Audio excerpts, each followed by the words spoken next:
Hi friends, welcome to my channel. இந்த வீடியோவில் நம்ம சீம்பால் எப்படி பண்ணுறதுன்னு தான் பார்க்க போகிறோம். இந்த சீம்பாலில் நிறையாவே ஹெல்த் பெனிஃபிட்ஸ் இருக்குது.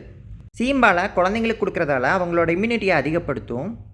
அது மட்டும் இல்லாமல் இது ஒரு ஆன்டிபாடியாகவும் ரியாக்ட் ஆகி சப்போஸ் ஏதாவது வைரஸ் பாக்டீரியா இருந்துச்சுன்னா கூட அதை ஃபைட் பண்ணுறதுக்கு ஹெல்ப் பண்ணும். சீம்பால் ரொம்ப ரேராக தான் கிடைக்கும். மாடு கண்ணுக்குட்டி போட்ட முதல் நாள்லேருந்து 3வது நாள் வரைக்கும் கிடைக்கிற பாலை தான் சீம்பால்னு சொல்லுவாங்க. இப்போது சீம்பால் செய்கிறதுக்கு என்னென்ன இன்க்ரீடியன்ஸ் வேணுங்கிறத பார்த்துடலாம். சீம்பால் செய்கிறதுக்கு 1 லிட்டர் சீம்பால், 1.5 கப் சர்க்கரை எடுத்திருக்கேன். உங்களுக்கு இனிப்பு எவ்வளோ வேணுமோ அதுக்கு தகுந்த மாதிரி சர்க்கரையை ஆட் பண்ணிக்கோங்க. இனிப்பு ரொம்ப கம்மியாக வேணும்னா 1/2 கப் சர்க்கரை, இல்லை ஓரளவுக்கு வேணும்னா 1 கப் அளவுக்கு சர்க்கரை சேர்த்துக்குங்க. இனிப்பு கொஞ்சம் அதிகமாக வேணும்னா 1.5 கப் அளவுக்கு சர்க்கரை சேர்த்துக்குங்க. அது போக 1/2 டீஸ்பூன் ஏலக்காய் தூள், 1/2 டீஸ்பூன் அளவுக்கு மிளகுத்தூள், 1/2 டீஸ்பூன் அளவுக்கு சுக்கை பொடி பண்ணி எடுத்து வச்சுக்கோங்க.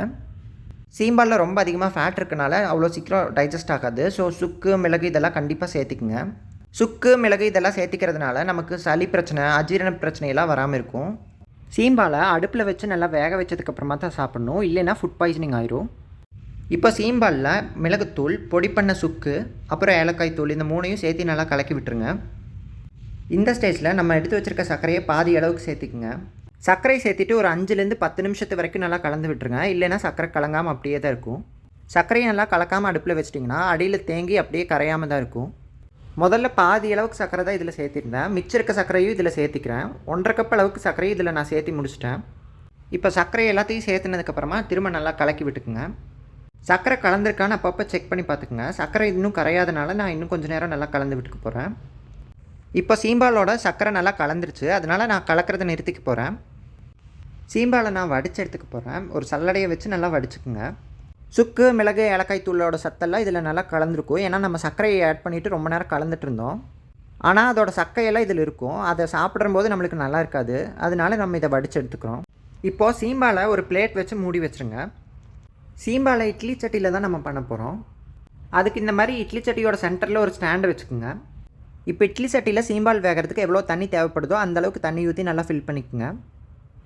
வேணுங்கிற அளவுக்கு தண்ணி ஊற்றிட்டு இட்லி சட்டியோட லிட்டை வச்சு நல்லா இட்லி சட்டியை மூடி வச்சுருங்க. இட்லி சட்டியை மூடி வச்சு ஒரு 5 நிமிஷம் அடுப்பை ஹை ஃப்ளேமில் வச்சு நல்லா தண்ணியை கொதிக்க வச்சுருங்க. தண்ணி நல்லா கொதிக்க ஆரம்பித்ததுக்கப்புறமா சீம்பால் இதுக்குள்ளே எடுத்து வச்சிடலாம். ஒரு ஹோல்டரோட ஹெல்ப்பை வச்சு சீம்பாலை அந்த ஸ்டாண்ட் மேலே வச்சுக்கோங்க. சீம்பால் மேலே எதுவும் தண்ணி சொட்டாமல் இருக்கிறக்கு வேண்டி ஒரு பிளேட்டை வச்சு மூடிடுங்க.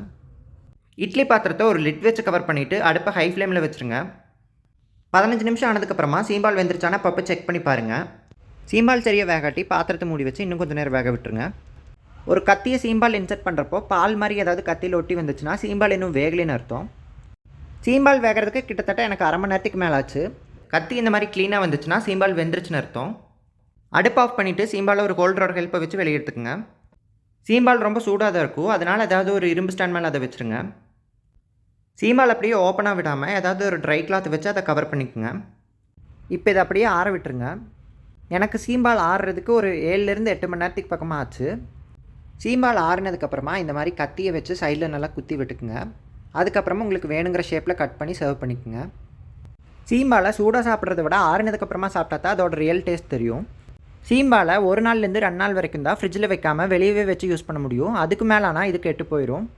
சீம்பாலை ஒரு 4லேருந்து 5 நாள் வரைக்கும் ஸ்டோர் பண்ணி யூஸ் பண்ணணுன்னா ஃப்ரிட்ஜில் ஃபஸ்ட்டே ஆறுனதுக்கப்புறமா வச்சுருங்க. அப்போ தான் கெடாமல் இருக்கும். உங்களுக்கு இந்த வீடியோ பிடிச்சிருந்தா லைக், ஷேர், அப்புறம் மறக்காமல் சப்ஸ்கிரைப் பண்ணிவிட்டு உங்களோட ஒப்பீனியன்ஸை கண்டிப்பாக கமெண்ட் பாக்ஸில் ஷேர் பண்ணுங்கள்.